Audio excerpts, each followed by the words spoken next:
Welcome to Phone Booth Fighting, everybody. I am Richard Hunter. He is the two-time UFC heavyweight champion, Frank Mir.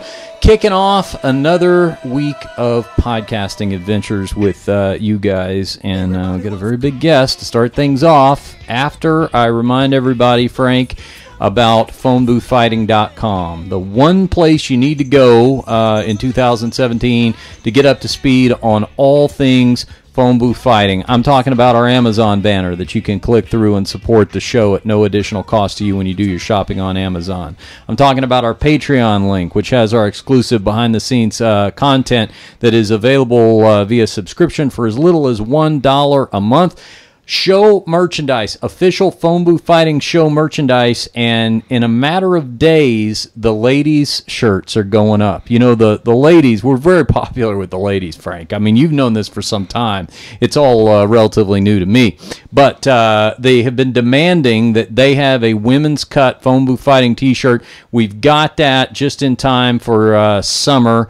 And there's also going to be a limited edition version of the Phone Booth Fighting logo on a few different styles as well. So all of that is at phoneboothfighting.com. In addition to all of the previously aired and archived episodes, those are there. Linked to our YouTube channel where you can not only hear but watch all of the episodes from right here inside the Phone Booth Fighting bunker deep within the bowels of stately Mir Manor in suburban Las Vegas.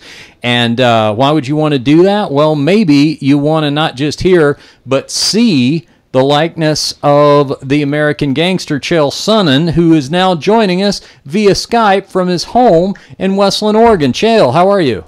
Gentlemen, what's happening? I'm doing great. I love the studio, by the way. I love that you guys went over to video. That makes it a little more exciting. Thank you. Oh, please. No, thanks for piping in. It's nice to be able to see our guests and feature them, and sometimes they do funny visual things, and that can be lost on an oral medium. So, yeah, or an oral medium. That's when it gets really funny. Well, before we kick things off, what do you got in the background there? You got a shadow box, and there's some trunks back there. Oh, you know what?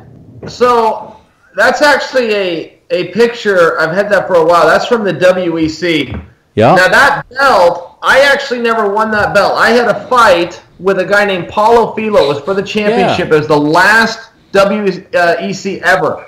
And Paulo was the champion. He did not make weight. So it made it a non-title fight. We had the fight. I won the fight, but I could not, per the rules at that time, become champion. So Ed Soros, who was Paulo's manager, took the belt and sent it to me. Awesome. So I've always, and people have always called me the WEC champion, but the truth was I did not win it because of a commission rule. But I do have the belt. So you decide, Richard. You decide who was the champ. Well, the question that brings to mind then is, did Ed Soros mail you that belt before or after you suggested that he could be replaced as a translator by an app on everyone's iPhone? For $9.95, you could download an app and replace Ed Soros for $9.95. Now, of course, that is not true. He does a great job, but that was the line. Yeah. That was before. That was about 2 years before I ended up in a dust-up with another one of his clients, Anderson Silva. But at the time, that was the guy to beat. At the time, to pat myself on the back, but Paulo was actually ranked number 1. Anderson was ranked number 3. Dan Henderson was ranked number 2. Paulo was the number 1 ranked fighter in the weight class at that time. Yeah. And then Paulo just kind of went off and lost his mind, right? Strange things happened after that, right? Strange things happened during that fight. I was actually outside the cage calling that fight. Oh, you were doing the commentary. I was the color commentator for that fight that Chael was having, and I remember Chael was dominating him, kept taking him down and beating him up against the cage, and Paulo could never get him in a position to try to submit him. And Chael fought a perfect fight on his feet, was just plugging away at him, kept his distance, kept long, straight punches, and then Paulo kept. I remember throwing haymakers, and Chael just was taller, longer, more strategic, kept pulling away every time he saw something coming. And then a couple times when Paulo missed, he started lining up with somebody else inside the cage. It was almost like a scene out of what was it, Play It to the Bone, when Woody Harrelson started seeing Jesus. Yeah, I think that Paulo started seeing Jesus in that fight with Chael. I think Chael knocked God into him. Frank, I'll remind you too, he even, not only did Paulo turn and start fighting a mythical person, but he was having a conversation with said mythical person. It was a very bizarre night, and they came in and they drug tested us right away. The commission and it was for street drugs. And the commission even told me, hey, you have to do this by our rules. We're not suspecting you of anything, but we got to go test your opponent. Something's going on here tonight. It was just a weird night. And I wish Paulo the best, but Richard, to your point, I've heard some things. Yeah, things got pretty rough. Paulo got shot at a party by like his friend, and he never pressed charges. He wouldn't tell the cops who shot him. He just went to the hospital and got it dealt with. But he's running in a pretty rough crowd, apparently. Oh, my goodness. Well, all right. Well, hopefully things work out for him. It sucked, though. I mean, at one time, that guy was a killer. I remember that. No, I mean, he was a scary dude. When Chael walked in the cage with him, I mean, that was a top flight guy that he was facing. And well, one of these days when we do another suspended live show, maybe we'll have to pull up some footage of that, and you and Chael could do dual commentary. You know, Chael from his perspective, Frank from his. I do wonder, Chael, what were you thinking? I mean, at some point, I always tell people it's kind of weird. As a fighter, I'm used to seeing someone with their hands up, you know, balled up, wanting to fight. Yes. And you'll see sometimes it throws people off. If, like, you know, sometimes I'll play around with some of my sparring partners. If we're all, you know, rolling in the gym or, you know, wrestling or boxing or whatever the case may be, you know, you can stop mid-training session and kind of just let loose. And the guy in front of you doesn't immediately take advantage. Most of the time your training partner kind of wonders, well, why'd you stop? And then you can go, you know, you can punch him. And it's kind of funny every now and then to pull off. And I kind of felt that was happening to Chael a little bit. You could see Chael kind of looking at a guy going, do I hit him? What do I do right now? Like, the guy's not even looking at me, and he's talking to somebody. And what was going through your mind at that moment? I mean, do you I don't know. Like, that's an interesting thing. It was weird, and you know, this was a long time ago, but I do remember parts of it pretty clearly. And I wanted to beat him so bad. And the one thing with Paulo, with my skill set, was that I really needed to beat the clock. It was likely to go to a decision, and I could touch him more times than he touched me, type deal. And so every time he did it, I didn't really mind because it ate up time. I'd never seen it before. I was completely thrown off with how to behave, and I thought, well, wait, is this a trick? You know, is he tricking me to lure me in? I still don't know the answer to that. But at one point in the fight, we were keeping it standing up most of the time. And it was kind of my choice if it was going to be standing up or down. And he said to me, let's go to the ground. And I said no. Right in the fight, I said no back to him. And he goes, no submission, just rest. But let's go to the ground. And I said back to him, I said, I'll just jab. And he said, okay. So then I just started jabbing, and he didn't offer me much back. I was waiting for him to double-cross the deal that we just made. Like, I didn't know that was an actual deal when you say that in the fight. But no, he kept it. He just took the jabs and didn't really try much, and eventually the round ran out, and we went home. It was a very bizarre night. Much like, you know, when you're on the lot at the Tote the Note car place and that sort of thing, be wary of any deal that is negotiated inside the cage. I think that's a fair cautionary tale statement. Yeah. Good advice, Richard. Yeah, thank you. All right. Well, I'll tell you what, the UFC Fight Pass is going to wonder why, when this episode airs tomorrow, the WEC fight between Chael and Paulo Filo is all of a sudden trending. Yeah. People are going to be going back and reliving that. It's an interesting one. All right. Well, let's talk about an event that has not happened yet, and it's a big one in the world of Chael Sonnen. Submission Underground is returning for the 4th edition this Sunday night, and I tell you what, this is the main reason that I subscribe to Flow Grappling. This is the main reason. I love what they have. I like watching the jiu-jitsu tournaments, all that stuff. But the reason I got it and the reason I keep it is because of Chael Sonnen's Submission Underground. And the 4th edition is coming up there in Portland this Sunday, right about 3 o'clock Pacific. Am I right about that, Chael? Yeah, I'll tell you what, our main event has Dylan Danis. Dylan Danis is making all sorts of noise. He kind of got his name on the map for being in the team and in the room with Conor McGregor, got Conor's blessing on his career. He signed with Bellator, but he's a ton of fun, man. This guy's fun, and he's taking on Jake Shields, and that gets interesting because you got Conor's team versus the Scrap Pack, and you remember the Diaz's throwing the water and the whole bit there. So Jake Shields is going to represent that side. Dylan's going to represent the other side. That's going to go down in the main event. But in the co-main, we got Meow, who's a two-time jiu-jitsu world champion. He's taking on Uriah Faber, who's never done these kinds of rules before. Meow's the favorite, but I think a lot of people would be surprised by that. Uriah is still a master competitor, so that one's the one that's kind of got my personal interest. Yeah, with the main event and Dylan Dennis, and I mean you alluded to it there, but it seems like this guy is attempting to do in the world of jiu-jitsu what Conor McGregor has done in the world of MMA, just in the sense of talking up a match. I'm guessing he's probably getting people interested in seeing this match that maybe haven't ever even watched a pure jiu-jitsu tournament before. I mean, he may be bringing some real virgin eyes to this thing, Chael. Yeah, I think that's right. Dylan does do pretty good numbers, particularly in grappling, and I think he's got a smart head about it. I mean, he's a young guy. Allow him the ability to change his persona and go in and out, but I'll tell you, behind the scenes, that guy is the real deal. I mean, calling him and getting him to take on Jake Shields, who's not going to be anybody's first choice, was nothing more than a 30-second phone call, and he was in. Behind the scenes, and I feel he deserves credit for that. He talks the talk, but in private, man, he walks the walk too. Well, I'm going to be completely candid, Frank, and let you know that I cannot be objective when it comes to this matchup, because one of my fellow vegans is competing in Jake Shields. So I do wish him luck on Sunday. Chael, that's fair. Fair enough. We have to. We're an army. We're a militant army. I don't know if I told you, Frank, or not, but after we did our first suspended live show, Chael and I sat down for a bite to eat in a business meeting after the show, and I asked about the vegan fare, and Chael, without missing, this is why his comedic timing is so on point. He just looked at the waitress and said, "I'm sorry, do you have a heterosexual menu for my friend?" I think they have those around here somewhere. Yeah. I was trying to get you fed, man. It was Vegas. There had to be some biscuits and gravy somewhere on the menu.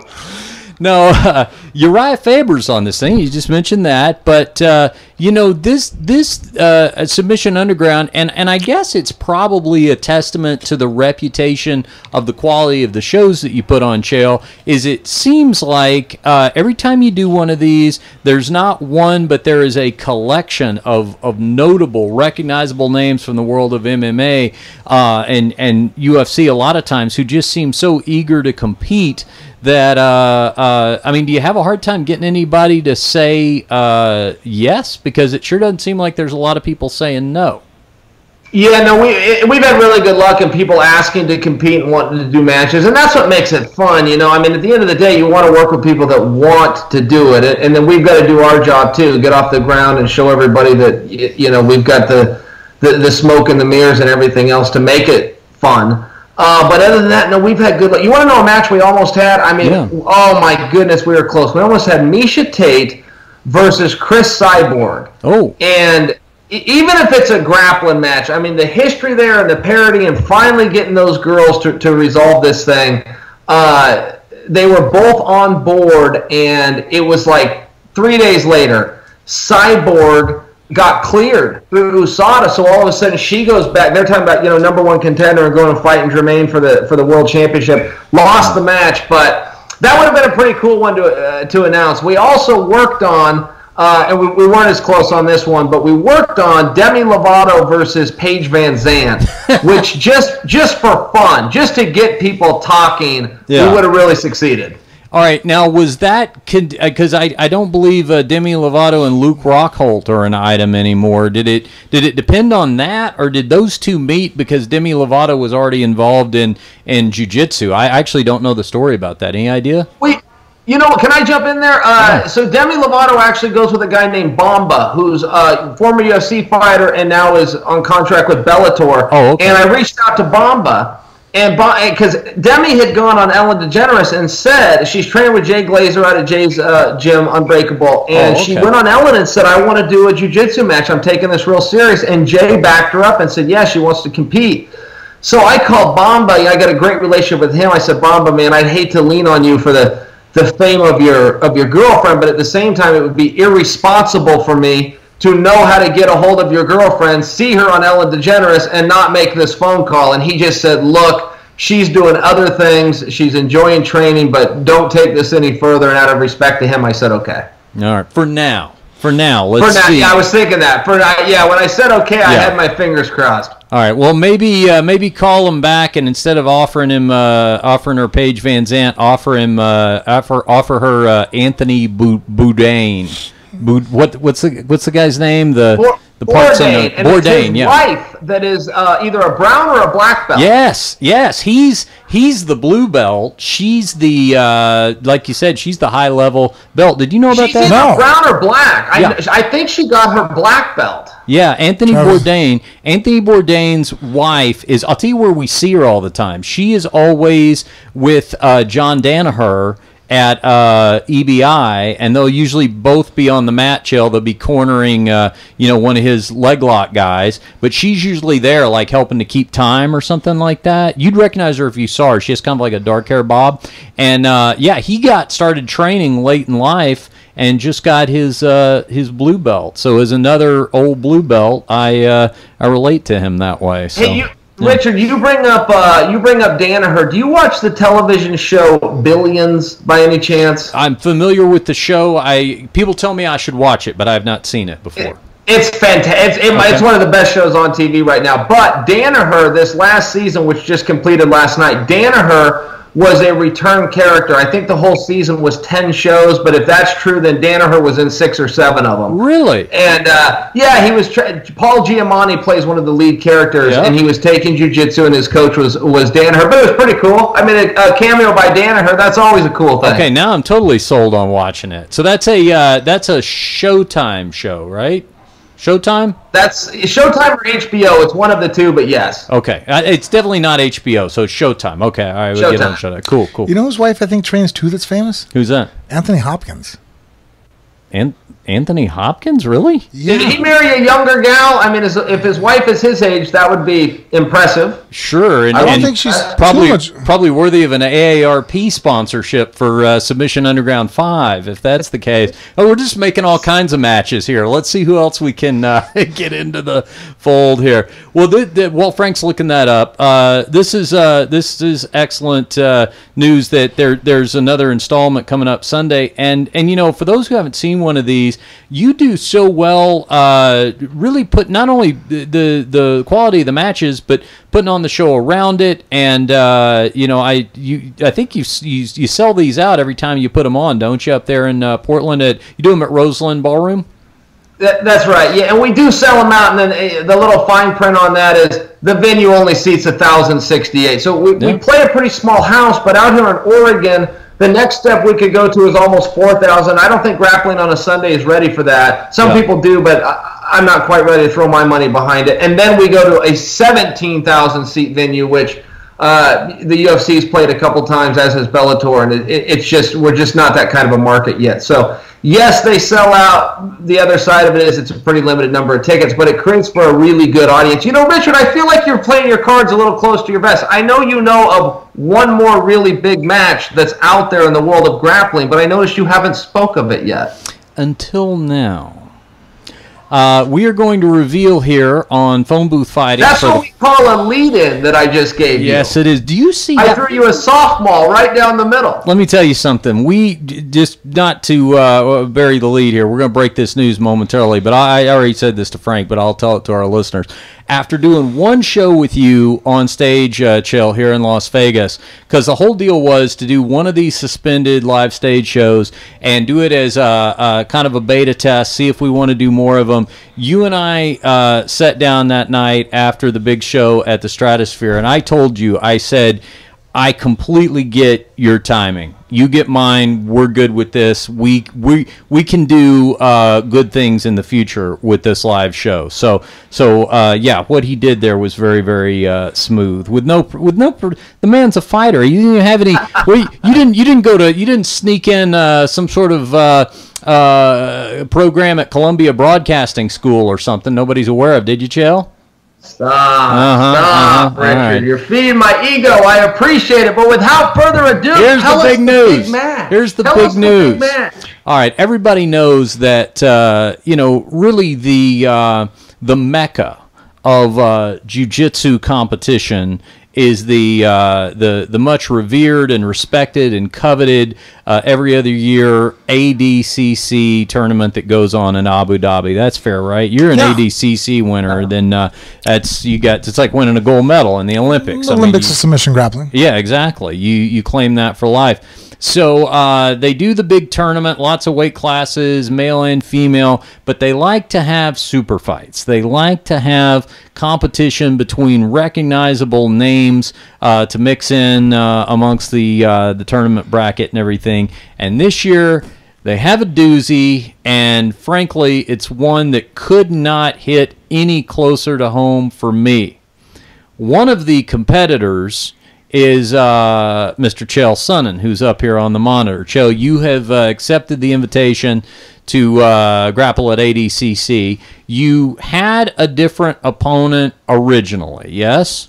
You were originally I was going to wrestle with Laborio, the head of the ATT, who's a legend in it. But that was my original opponent, and Laborio hurt something. It was his knee or his back. Something got hurt, so he pulled out. All right. So Chael says, well, I'm still in, but I need an opponent. And to my understanding, my well-placed sources inside ADCC were telling me that they said who, and Chael Sonnen said, how about Frank Mir? Frank Mir said, why not? And we have a match, ladies and gentlemen, coming up September 22nd through the 24th. That is ADCC in Finland this year. I don't believe your exact date for the match has been set, but it's going to be one of those, the 22nd, 23rd, 24th of September, one of those. Chael Sonnen, the American gangster, takes on Frank Mir in a jiu-jitsu match, a super fight at ADCC. Super exciting. I finally get to get back to competing. I am very excited about this. All right, now a couple of questions come immediately to mind. First of all, I mean, the credentials speak for themselves. I don't think anybody's questioning that. But Chael, Frank Mir is a guy who has competed his whole career at heavyweight. You, sir, are a fellow who has dominated the middleweight and the light heavyweight division. So right away, I'm seeing a size differential here. What are your thoughts on that? Yeah, well, I'll tell you this. So Frank let me in on a secret about 3 or 4 years ago. He was bragging about a guy that Frank thought to tell me this guy's the greatest grappler ever, a guy named Ricky Lundell. Yeah. And Ricky only went about 160 pounds. And I said, Frank, you're too big for him. And he goes, Chael, the size works against me. This guy's got some speed. And he was just really talking up Ricky. But that is a true thing with jiu-jitsu. You know, from the Hoist Gracie days, they've shown us that, hey, there's some other things you can do. And as far as Frank and I's match go, just to shoot real straight with you here, because there's not going to be a bunch of promotion or come out and start calling Frank names. I mean, he's going to be looking for submission. I'm going to be looking for position, and I can get rewarded in that under the Abu Dhabi rules. There are points where you can get I have a way to go in it, right? Yeah. Frank is not likely to get his arm torn off. If he Kimuras me, I likely am, but I do have a way to go. There's ways that I can work with the time and win this match.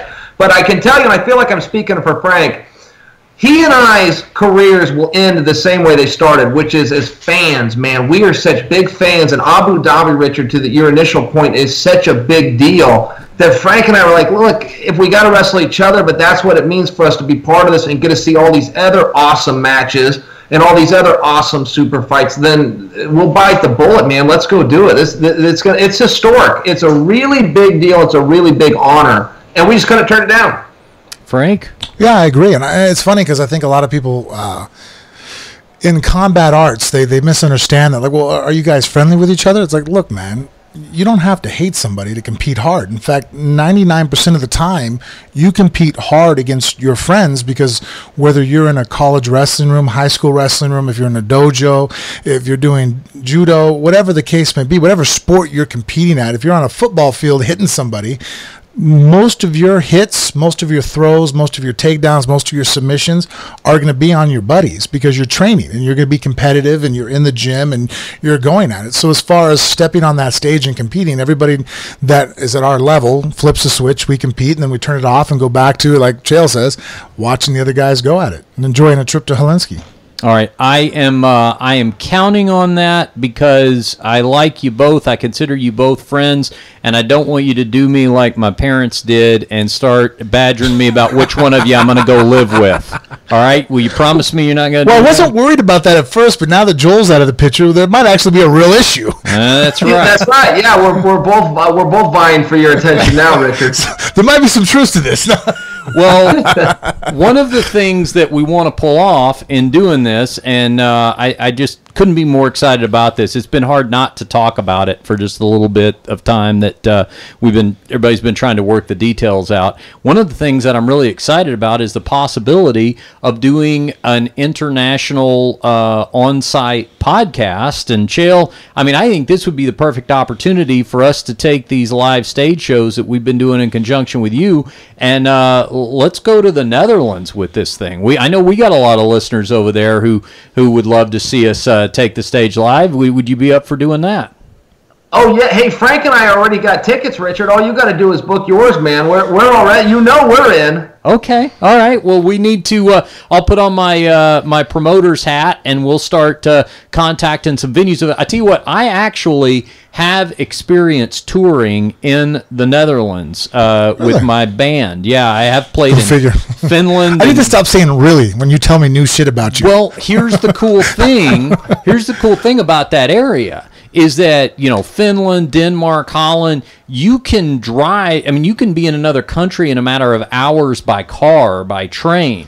So we could cover, just in a long weekend, not only multiple venues, but multiple countries, probably, if we work it out. So I think and they all speak English, too. So maybe spend like 4 or 5 days there? That's right. That's what I'm saying. Well, Mr. Logistics, make it happen. Okay. We're on board. All right, Chael, I want enough dates that I can print up a tour T-shirt with the dates on the back of it. Hey, Richard, now that we got that out of the way, can I switch gears? I got to ask Frank a question. Yeah, of course. All right, Frank, so something you know a lot about, heavyweight championship going down this Saturday, Stipe versus Dos Anjos rematch. Who do you got? You know what? I'm going with Stipe this time around. I thought the first one was extremely close. I think that Stipe has been more on a rise. I think that he still has a more of a complete game. I think that both are really excellent boxers, but I think that in my opinion, Stipe has more capabilities as far as wrestling and in other aspects, and just seems to be more of a complete mixed martial artist. And I think that makes him more vulnerable. And I think the first time they faced each other, that was the first time Stipe ever faced anybody of that level. So I think he was a little shell shocked at first, going into that. But I think that after a while, he really caught his rhythm and was looking good in the fight. And so I'd be very interested to see how he does now, with being accustomed and at this point his experience now. Yeah, what do you think, Joe? Yeah, well, see, I'm with Frank on that. The first fight, it was very close. People had mixed opinions. I did think they got it right. I thought it leaned towards Junior, and I mean by 1 or 2 punches. That was just such an awesome fight. If they would have called that a draw, I would live with that. But I thought if you had to give it to someone that went to Junior, I'll start with that. However, I do think Stipe's gotten better, and that first fight is the one I always appreciated Stipe. But that one really made me admire him differently because he was stuck on his feet with Junior Dos Santos. I mean, what a scary son of a bitch to get stuck in a slug out with. And he stood his ground, and he took those shots, and he fired right back. And I didn't know that Stipe had that in him. He was a college wrestler, college baseball player, and there he is, going toe-to-toe with this guy that's never had trouble with anybody not named Cain Velasquez. And I really had a different appreciation for Stipe after that, and he's been on quite a run, but I do think he has to overcome that. I mean, if anybody comes out and says Stipe's going to kill him, I go, well, you got a short-term memory, and they already fought, and that's not what happened. I think it's a hard fight, and, does he want it more than Junior wants it? I don't know. Ask Frank. I mean, climbing that mountain takes so much grit and so much determination. Staying up there, it's tough to find that same motivation. I'm speaking as a guy that never got there, but in other walks of my life, it was always hard. It was harder to stay than it was to get there in the first place, motivation-wise. Well, and I think though the Stipe has something going for him, is that it's an opportunity to avenge a loss. Mm-hmm. So if this was just another opponent, you could wonder when complacency starts to creep in. But the fact is, it's somebody that got away from him that he can go back and say that he has a win over. If you gave him a low-level guy like one of the heavyweights, could somebody sneak up on him? But if you told me you gave him Stefan Struve, who knocked him out earlier in his career, I say, no, he's going to take this fight very seriously, even though that Stefan Struve is not the same caliber that he is. He's definitely not going to catch him sleeping. So I think that's kind of the same situation here. Stipe he has one hell of a chin. He seems to take good shots. And Dos Santos, like I said, I think Dos Santos has a very good set of skills, but he's never really added to them. He doesn't have any new tricks. Whereas, like you said, Stipe's gotten better. I've seen improvements, and he's added to his game and changed things. And I've seen that with other fighters. I mean, even Fabricio Verdum has added to his game and gotten better over the years. But if I popped in a video of Dos Santos, he doesn't really look like any different of a fighter that he is now than he was 6 or 7 years ago, really. Mm-hmm. As far as, and I think that's even more apparent in his fights with Cain Velasquez. Especially the last one, it's like, wow, this looks exactly like the second one. You haven't changed and adapted. So I wonder now, it's a situation where it's like, all right, well, you have a very exceptional set of skills that Dos Santos has. Very good jab, very good left hand. He's very elusive on his feet. But I think that Stipe's seen it, and Stipe's bringing even more to the table than he brought last time. Yeah, and Stipe Miocic is definitely somebody who, even as heavyweight champion, I think is riding an upward trajectory. Because when they faced off before, this was somebody who I think people had questions about, could he be the heavyweight champion? And then even after he won it, I think there were some people that said, well, should he be the heavyweight champion? Well, now he's solidified that not only is he the heavyweight champion, he's rightfully the heavyweight champion, and he should be. And nowhere is that more apparent probably than in his own head. So I'll bet you're dealing mentally with a different Stipe Miocic than a guy who was working his way up. Do you think people question him more just because of the fact that he doesn't catch headlines? Yes. I think that's exactly it. I don't think there was... he's almost like the most complete opposite of Conor you could have. I mean, you have the Conors of the world, you know what I mean? And then there's Stipe, who really honestly he must be the UFC press room's nightmare.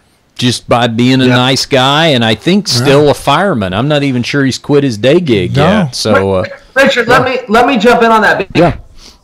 Because that fireman thing, I really feel that's the piece that really what Frank was just talking about. So Stipe's a fireman, for people who don't know. Now, he did not quit that job once he won the UFC title. For example, he defended his UFC championship in his last fight on a Saturday night. I had him on my podcast on a Wednesday, and I said, do you have to go to the fire hall this week? Now, that was tongue-in-cheek because I knew the answer was no. Mm-hmm. He said, I have to be there tonight at 7. and I made him repeat it. I said, Stipe, you're going in tonight at 7? He said, yeah, I'm in at 7. And he said, it was just the schedule. There was nothing he could do about it. He had to work from 7 p.m. to 7 a.m. But there was a relevance there. So in the UFC heavyweight division, nobody has ever defended a title more than twice. That's the most successful defenses they've ever had. But you could go and look at the other divisions as well. There's a major musical chairs that's being played with UFC champions, and so many people wonder why. But you can actually categorize some of it, which is once you win that title, the media tour they put you under, taking you out of your home, taking you out of your gym, taking you away from your coaches and your workout partners, sending you on the road, left to get workouts in a hotel workout room's treadmill at 2 in the morning. All of a sudden, you're just not doing the same stuff that got you there in the first place. And that's one of the reasons that changes. Man. But Stipe, because of his job, because that anchors him down right there in Cleveland, one, he's the most grounded son of a bitch you're ever going to meet. Two, to Frank's point, that Stipe can't come out and say things with headline because ultimately he represents a fire district which is paid by taxpayer dollars. He can't be going out and doing some of these things that help to really draw in the headlines. And then three, it keeps him at the same gym with the same coaches and the same partners. I really think the fact that he's a fireman needs to be talked about more because it's what keeps him grounded. Yeah. No, this is a great point. Well, the first thing I would recommend to him, I don't know what he's walking out to these days, music-wise. I would immediately change that to The Fireman by George Strait. And then I would always have him in the company of a Dalmatian. Just always. Always. Now, see, that's actually crazy. You put on your Vince McMahon cap there. That's pretty good. That's a good gimmick. I can't believe how the point that Chael brings up really strikes home. Like, I'm running through my head. Everybody that's gone on a super heavy media tour, who's became a headline grabbing star for the UFC, has burned and crashed. I mean, if you think about it, even Conor McGregor, when they, after he had knocked out Jose Aldo, he comes back and fights Nate Diaz and gets choked out. And then after that, he realized the error of his ways and then got in trouble with the UFC because they're like, hey, you need to come down here and do this press conference. And he's like, nah, screw that shit. I got choked out in my last fight. I'm going to train and take this thing and do what I did that got me the championship to begin with. And then we saw that with Ronda Rousey. You're right. That's kind of interesting. And then I don't think they use other guys like Demetrius Johnson. I don't think they really utilize him like they do some of the other guys. That probably allows him to be stable. And now you're bringing up the thing with Miocic. Wow, like that really makes a lot of sense.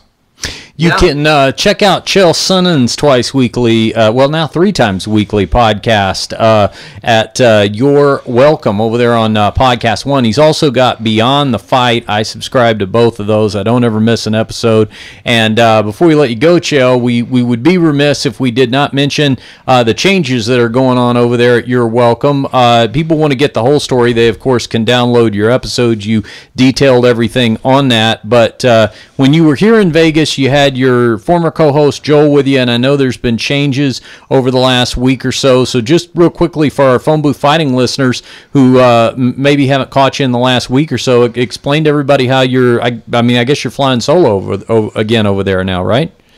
Yeah, that's right, and that's how I started the show. I started just with myself, and then I would rely on guests coming in, and we'd have that's my big thing. I want to have a conversation. I'm like you guys. I don't want to go through notes like I'm the FBI and I'm interrogating a guy. I want to have a conversation. I want to be able to bring somebody on, throw anybody out there. Let's just talk and let the fans listen to it. But that's how I started, and then I kind of got away from the guest because I had Joel in there, and he was just so good to talk to. I really enjoy his company. Now, there's plenty of things you have to put up with, right? Joel's not for everybody, not everybody's cup of tea, but I personally really liked talking to him. I think if you were to get Joel's version, he would tell you he was fired. If you were to get my version, I would tell you that Joel quit. But ultimately, one day we were in a car together, and he pulled over and put it in park and got out and walked away. I have not seen him since.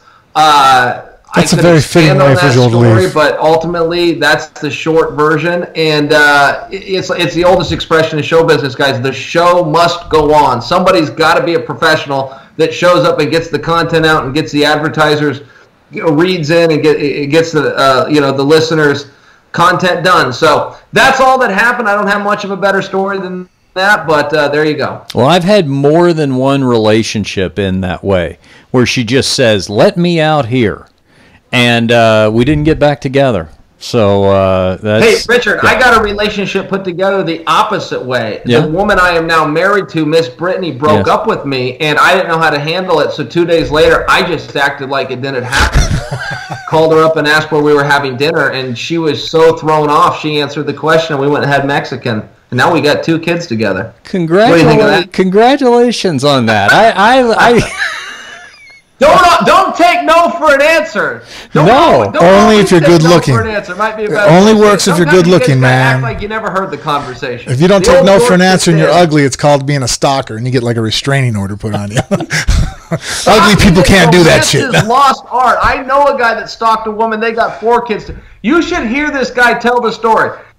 You know what? I can't even get I am going to get into it. He took pictures out of the newspaper of this girl, posted them up in his locker, started telling his friends that he was following her on a daily basis and taking notes of her whereabouts. He then put himself in her crosshairs until he got her name, got her phone number, got a date. They're now married with 4 kids. Stalking when done correctly, not the dirtbags that gave it an illegal rap. Stalking when done correctly is romance's lost art. You know what? Maybe romantic reconnaissance. Gentlemen, kaboom. All right, there goes Chael Sonnen. All right. There he goes. Chael Sonnen signing off. Oh my gosh. I always love the way that he just exits the show. So he exits on his own terms. He does. Quite honestly. I mean, I was wrapping up, but he exits on his own terms. He didn't like that, so that's why he threw the historian. Yeah, that's right.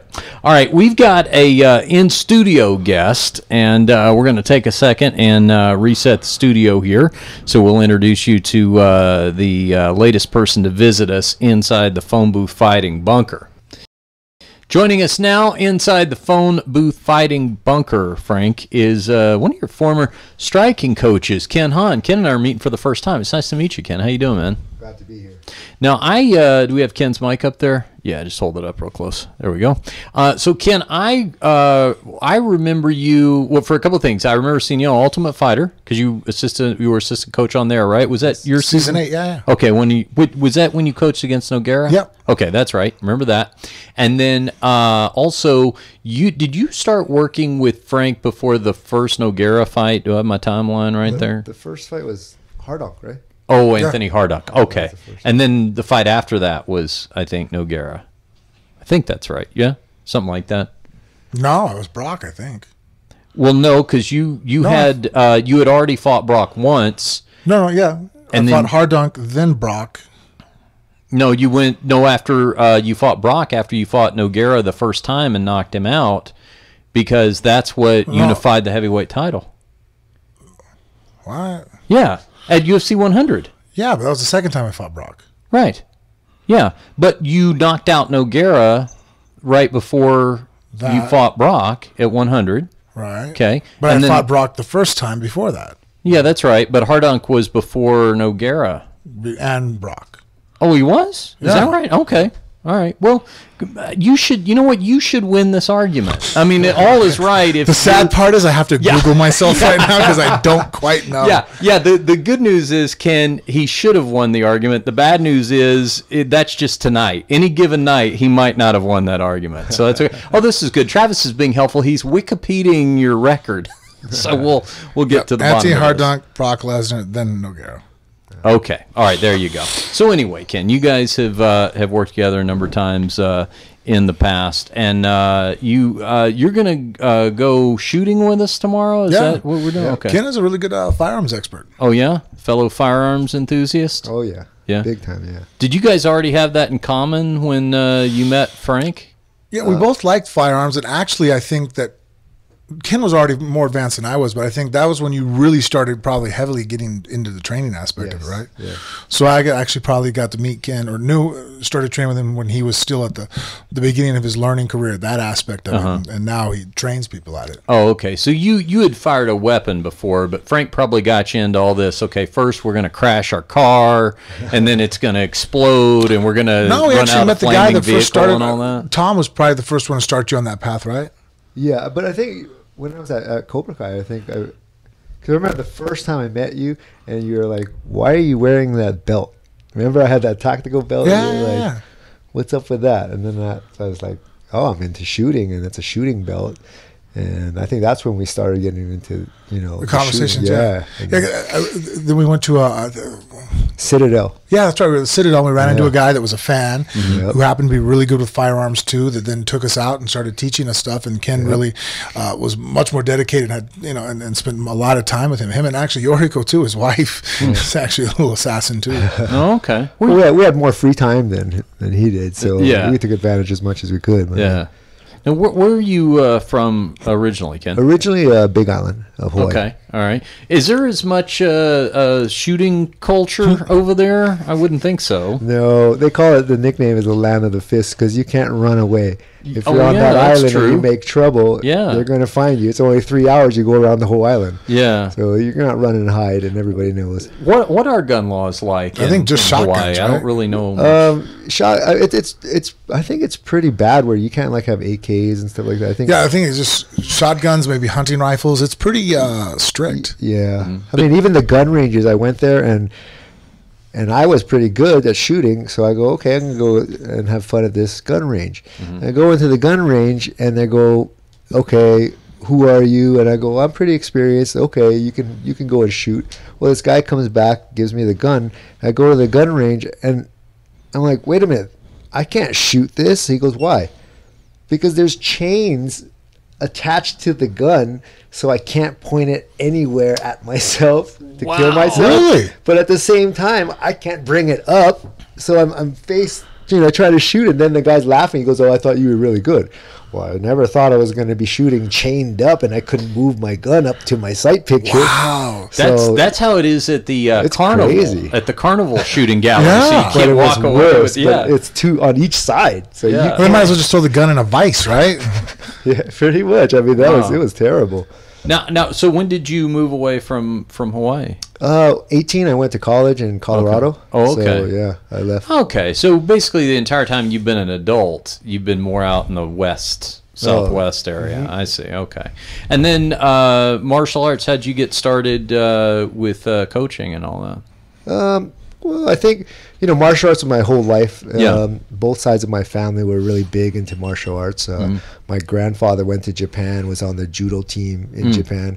And, back then it was really bad. You couldn't, if you were a Korean person trying to go to Japan, that was like a no-no. So unless you were really good, in which he was allowed to go and jump in with that team. And a lot of the great guys from the judo era, like even some of the guys like from jiu-jitsu, was all during that time period. So that's pretty interesting. My grandfather also brought Olympic handball to Korea. Wow. And he was he was a ski coach instructor. So I mean, he was a physical ed guy that did everything from judo to handball. That's interesting. Yeah. And The whole situation he has with his wife is actually, because I didn't know that. I mean, growing up in the States, I didn't pay attention in history class too much. But the whole, even dynamics of the fact that he's Korean and she's Japanese. I mean, Yeah. from Japan type Japanese, Yeah. her family, they were the ones that took care of Samurai's medical, doctor. the lineages, or her lineage is the doctors that took care of the lords, and so that's pretty big time. Yeah. But they don't like each other. Right. I didn't know that at first. I was like, what?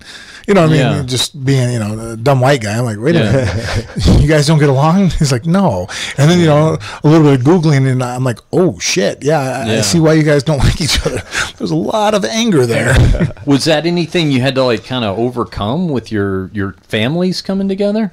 I think there is a little bit of friction between that. I mean, it's kind of hard because they're growing up during that time where Japan came in. Kind of like more old-fashioned thinking? Yeah. But even with the whole situation with Korea, it's changing, So history, at one point, they were liking, I grew up with my dad bringing home Japanese models of the Zero fighters, going, this is the best stuff that's out there.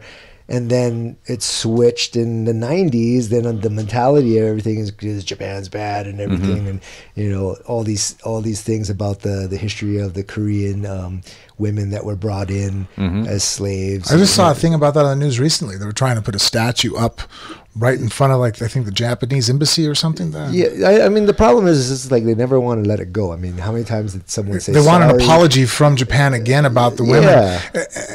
And I took it as I don't think any of the people apologizing there had anything to do with, I don't want to, be, insensitive to the situation, but when we're talking something that happened 80 years ago, Sure. I realize people are saying sorry, but how often, at a certain point, everybody, if we go back far enough in all our races and all our nationalities, there's shit we're probably not proud of.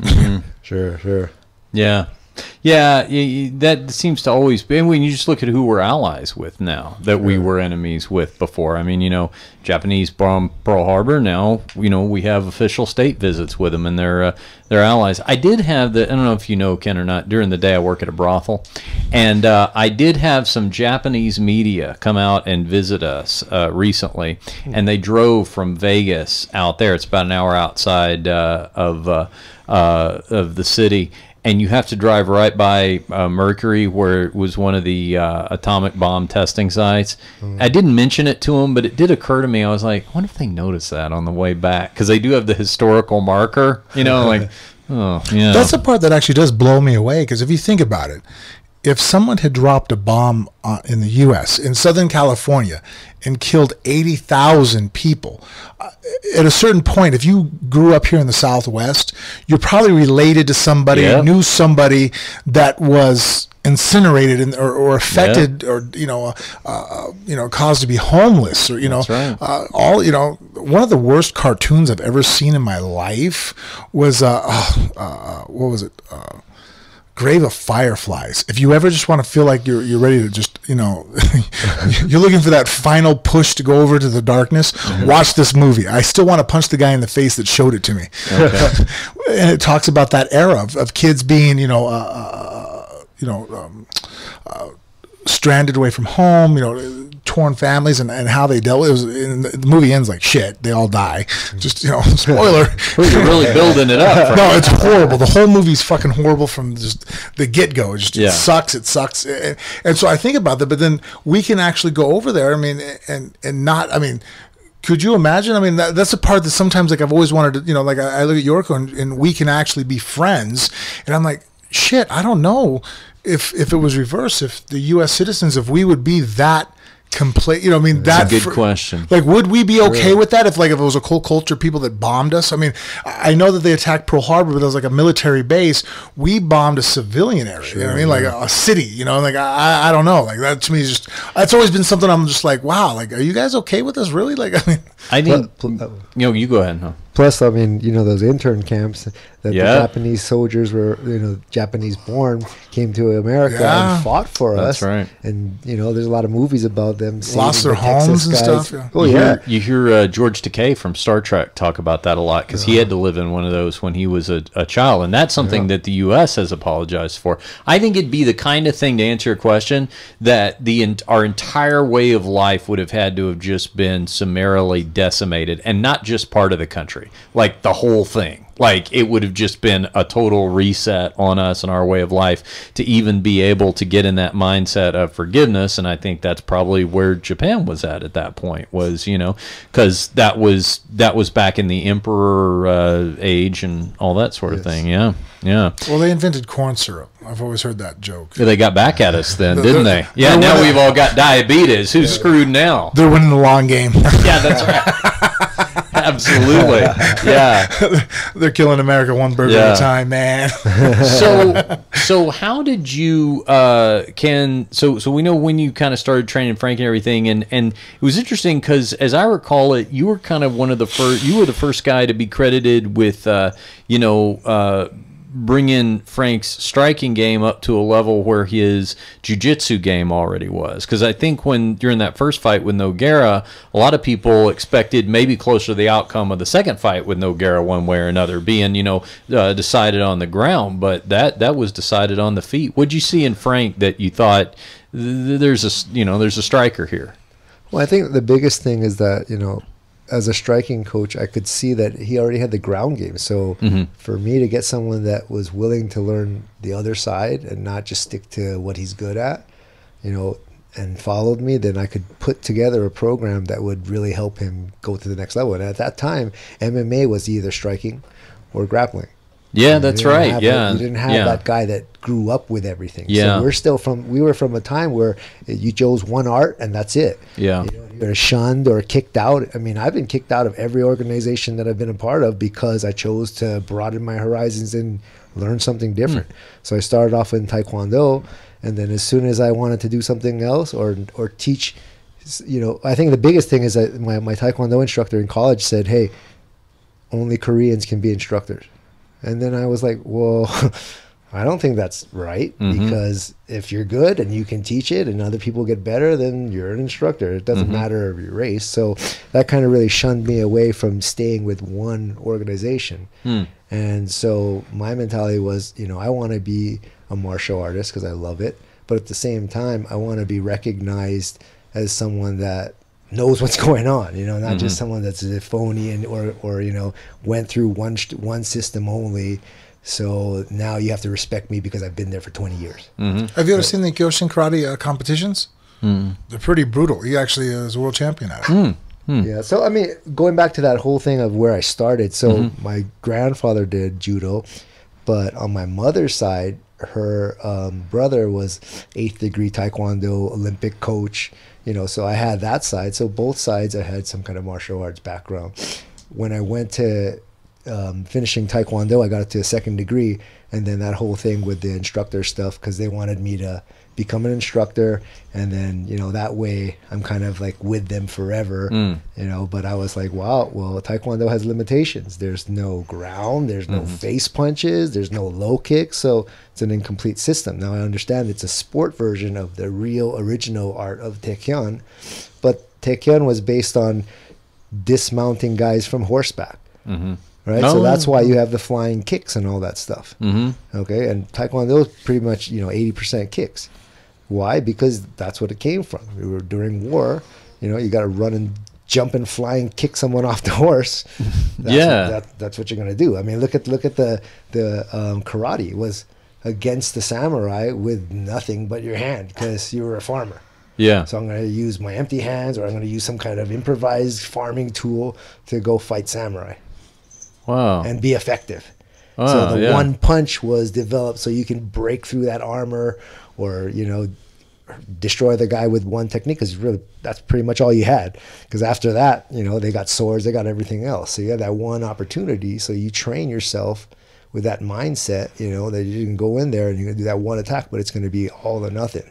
Isn't that so fascinating? You go back and you learn all that history. And you never really can. You think you ever really learn it all? I don't think I can, because as long as I've been around this or doing it, even on this level, and then, you know, from a media standpoint, it's just like you dig deeper and deeper and deeper, and it seems like you never really quite hit the bottom. You know, there's always something new to learn about it. Boy, I wish I would have had your upbringing, Ken. The men in my family played golf.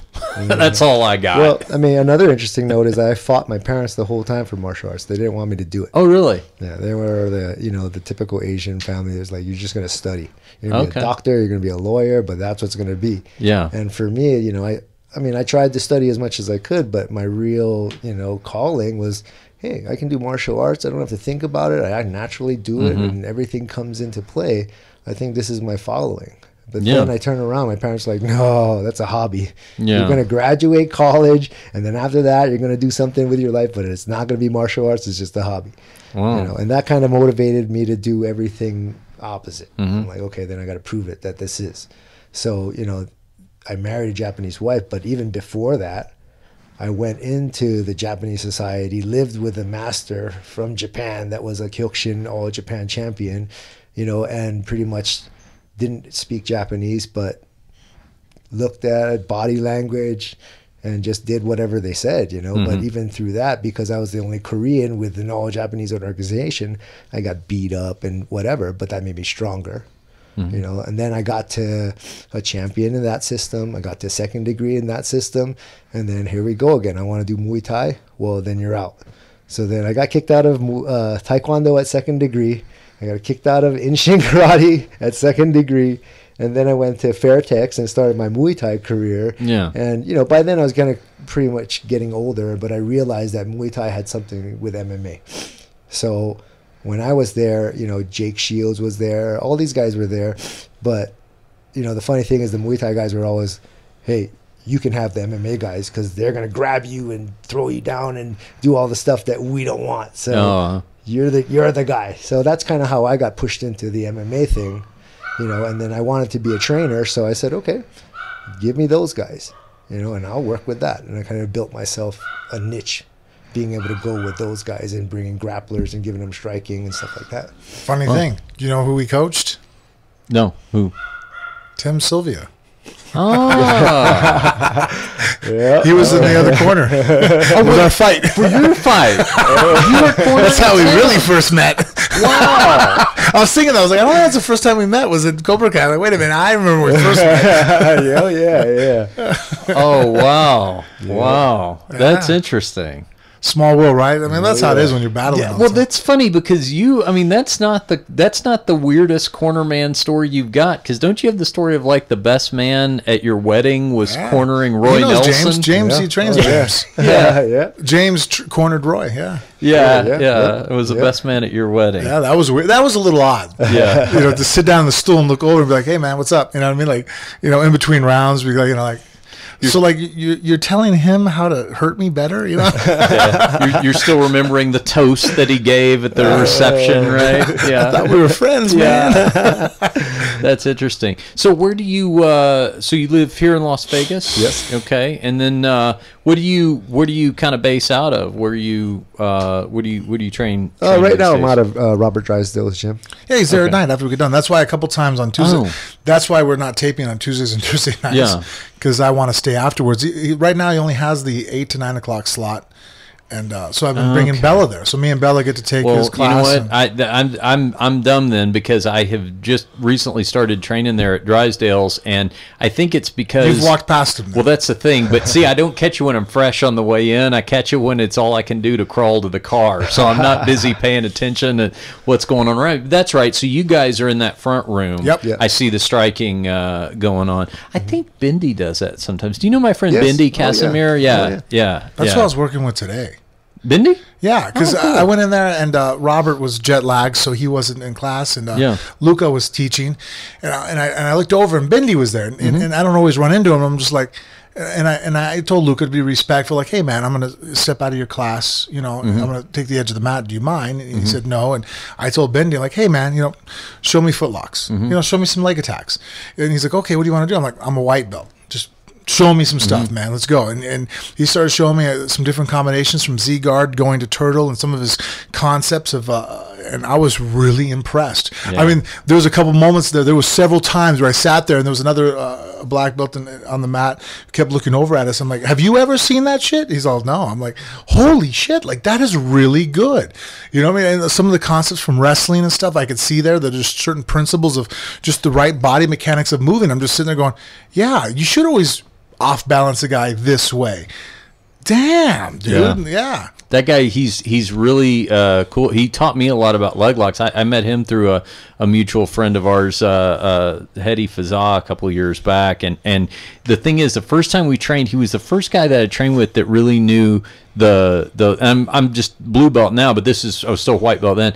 And he was the first guy that did those leg locks to the level of, I remember thinking when we first started, oh, this is awesome. He keeps giving me his back. And then but that's exactly where he wanted to be, you know. And next thing I know, he'd be sitting on top of me. Yeah, his different. I've only known to go for a knee bar from turtle. I've only rolled, do a rolling knee bar. He showed me how to roll with the head inside, which I already knew. Then we worked on a head outside roll where you grab the wrists. Then he showed me that back step where you step over the ankle and basically like the person's kind of an Iowa ride, and you basically to the side, you tilt them over, and I'm like looking at him like, I've never actually seen that. You know, and then he was showing me the combinations of flowing, which I always think is great when you can sequence moves together. All martial arts works better when I went this way, okay, I push this way, you pull, okay, I'll push back this way, oh, you step here, I'm going to step there. So to see that flow, it's like usually when you go for a rolling knee bar, if the guy decides to sprawl and crush you, pretty much the end of the technique, and then the way he shows his flow of setting up, like, okay, if he does this, you can do that. I'm like, that is really interesting. I've never really seen a way of flowing out of that combination. Yeah. I think we just jiu-jitsu'd out on the podcast. Well, I mean, when I worked with him, I mean, he's okay, I need to know all the things that can happen in striking, but I need to be able to get to the knee bar. Yes. So everything I show him, you know, the shoulder rolls and all that stuff allows him to show his back and stay safe in harm's way. So, you know, he sits there and writes on his book, and you'll look at him. He's always at the end of practice writing everything down that he's learned. And, you know, I think martial artists that do that are really focused into, you know, improving that one thing that makes them special, right? So if you're a leg lock artist, you better know every single situation that would ever happen. Yeah. And for him to go even into striking and be able to come up with those things, you know, and he's like, no, Ken, you showed it to me. I go, no, I show you a way, but you wrote out the actual path and everything. You know, I just showed you it's over there, and this is things that might happen, but you wrote it out, and you know, fine-tuned everything. So that's your stuff, you know. Yeah, that's so interesting. And it's funny. It's a you know, the cliche, but it's a small world. Like all the people that you know, I know him. We train together. And all so that. Tomorrow when we go shooting, Ken's going to help us because he's obviously a better expert than us here in the room. He's only been shooting one other time, and the first time was with me just 3 or 4 months ago. Yeah, the first time he's ever even touched a gun. Yeah, So, and I'm from Texas. Oh, he's not opposed to it. He's real responsible, Yeah. and actually was very, very, good instruction. Able to take instruction and open-minded. So you're actually like somebody like Ken. You're somebody that everybody would enjoy teaching or showing, because you never want that guy to be like, all right, come on, I know what I'm doing. It's like, oh fuck, this is the worst. Yeah, the worst is I got it. Yeah. I got it. I got this. it. And then you don't. Well, I did, Especially with firearms, just because it's scary. It's like, all right, come on. Man. Yeah, totally. Well, I tell you though, you know what I did? We went to the 702 range, and I took I got the little the torso paper that they give you, the outline and everything. Yeah, I did pretty good. Frank said I did pretty good. Like, I hit my target most of the time. No, so, I think all the rounds hit the paper. Yeah, so I took it with me, and I put it up in my garage just so you can kind of see it when I open the garage door. Just so everybody's walking by, I'm kind of like, sure. Over there. Yeah, how about that? Yeah, interesting. Well, that's interesting. Well, a well-read, introspective, intellectually curious guy here, Frank. I can't imagine how you two hit it off. This is really strange that the two of you. But no, I think people like that kind of find each other. So that's very cool. Now, was Frank? Who all have you worked? You worked with Tim. You worked with Frank. Other fighters in the UFC? Johnny Hendricks. Yep. The first 7 fights in the UFC. Until Johnny moved to you went with him for a little bit, right? For one, or what happened was the manager took his whole camp and decided to go to Texas and relocate him there. Yeah. So Mark Lehman went there. Right. I remember. At that time, I had my gym, so I couldn't just upload. So I had to pass on that. Yeah. And so that ended that. They flew me out a couple of times, but I think the biggest thing is that he came out and then he had a bad weight cut on the Rick Story fight, and that kind of just like threw everything away. And then I was like thrown under the bus and blamed for that. And I was like, first of all, I'm not the dietitian. I'm the striking coach. My idea was, come up, since you're in Texas, come up, acclimate for 2 weeks because it's higher elevation. Yeah. But if they're gonna give him food and everything, and he has to eat that, and then he doesn't make weight, that's not my fault. Well, I mean, you say that, but you left the camp, and that was the end of his weight cut problems, now wasn't it? Oh, wait a second. Never mind. Forget I said that. Sorry, I was remembering it incorrectly. Okay, very cool. So so we'll go do the shooting tomorrow. We have a listener who is actually coming in from Texas. Okay. And he's wanted to hang out with us and do some shooting and watch the podcast and things like that. Well, the cool thing about this podcast, you got to get yourself a podcast. Let me tell you, I highly recommend it, because it's so interesting, the people that you reach from all around the world, and Frank was, obviously used to these people being fans of his as fighters, or as a fighter used to being fans. But it's interesting now, the people that you can touch just by, a couple of times a week sitting in front of microphones and expressing your opinions and stuff like that. I mean, Frank, you were saying that now, you doing so much international travel that, there's usually not a trip that goes by that you're not running into somebody who brings up the podcast. Right? All the time. Yeah. In fact, to the point now, it doesn't surprise me anymore. I think the first couple times, you're in an airport in Frankfurt, Germany, and someone's like, hey, how's it going? And I expect to be, now at this point, I realize I'm recognized all over the world, but to be recognized and then the first word out of the person's mouth, like, man, you and Richard, man, I love the podcast. I'm like, really? No shit, man, that's cool. It's probably like how it was for O.J. Simpson when people stopped bringing up the Heisman Trophy,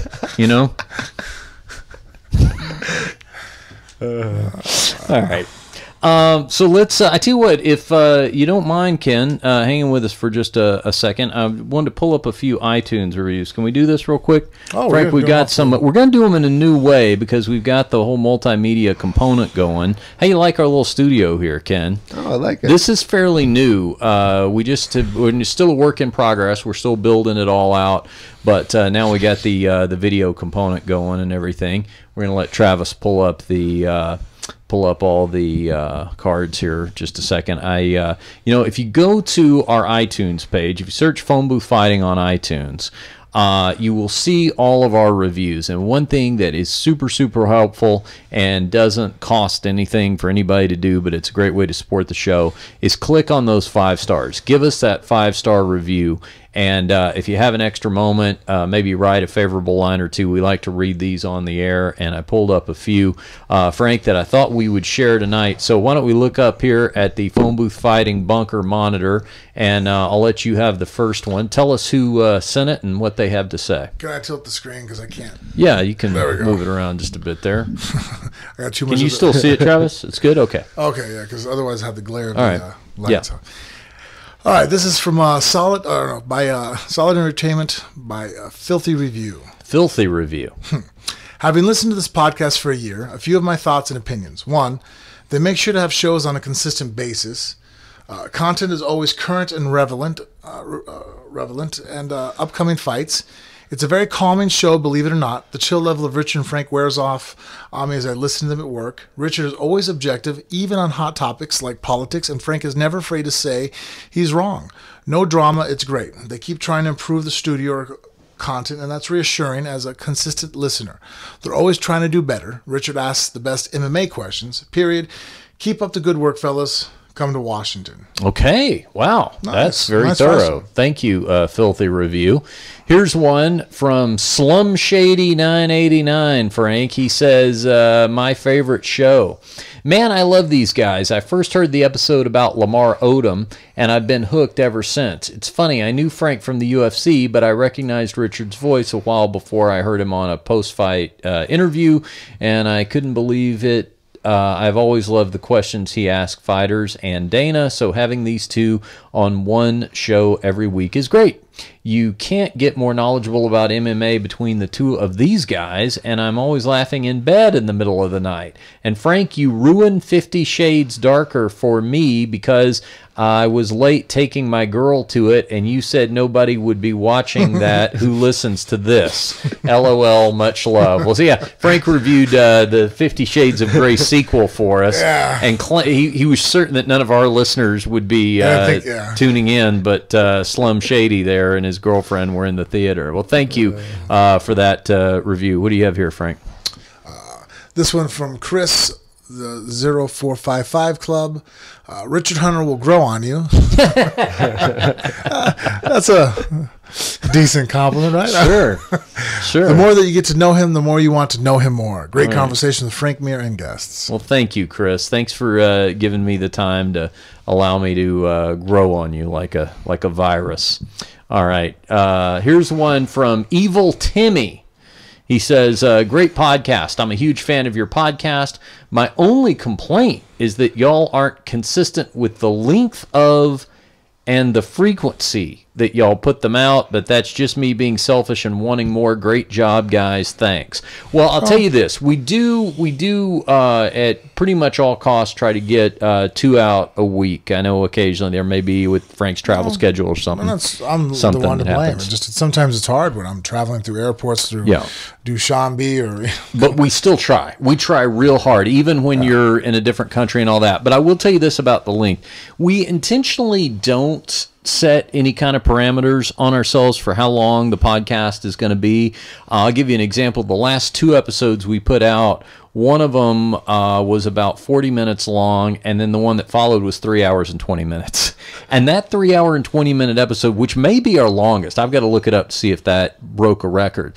But that episode last week did huge download numbers. Huge.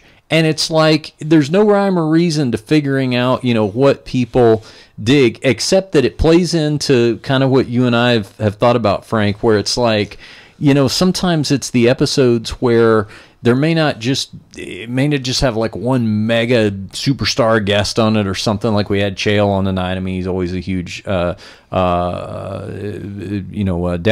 getter, but it's just you covered a lot of bases and there was something for everybody, and those are the ones that really appeal to people. So they do vary in length, but that's kind of by design. And I think it's also by that design because of the fact that if it's better to go for quality than quantity, right? If we have 35, 40 minutes of shit to talk about that's interesting, then we talk for that amount of time. If we have 3 hours, we'll keep on going and stay up. but I don't want to, we got to do 90 minutes. And then all of a sudden it's like, well, tonight's show, we had about an hour of good shit and about 30 minutes of us trying to fill it, It's not organic anymore. No, it's just us trying to force something that's just not true. Yeah, no, that's right. It's like a fight. Sometimes it's a 5-round war. Sometimes you just get in there and knock them out quick. Like all honest conversations. There's some nights that you break a beer open and you talk till the sun rises. Yeah. There's some nights where, it's kind of short and you're like, I'm going to call it, I'm going to go to bed, guys. I'm done. How about one more here, Frank? Okay. Started listening for the MMA, stayed for everything else. Frank is a walking MMA dictionary with a normal guy way about him that leaves you feeling like you could drop by with a six-pack and hang out. This is true. See the beer thing. Despite his career as an elite MMA athlete, his day-to-day stories of fatherhood ring true. Richard runs the show with the casual and entertaining style that makes the entire gig feel like a hangout in the basement man cave. Great guests and interviews. I look forward to every new episode. That's from Otwood 47. All right. Thank you very much for those. Thanks, guys. And if you'd like to have yours read on the air, it's look us up in iTunes, Phone Booth Fighting, click on those 5 stars, write us a favorable line or two, and we really look forward to the opportunity to read those on the air. I want to thank a couple of sponsors without which this would not be possible. Earth's Brew.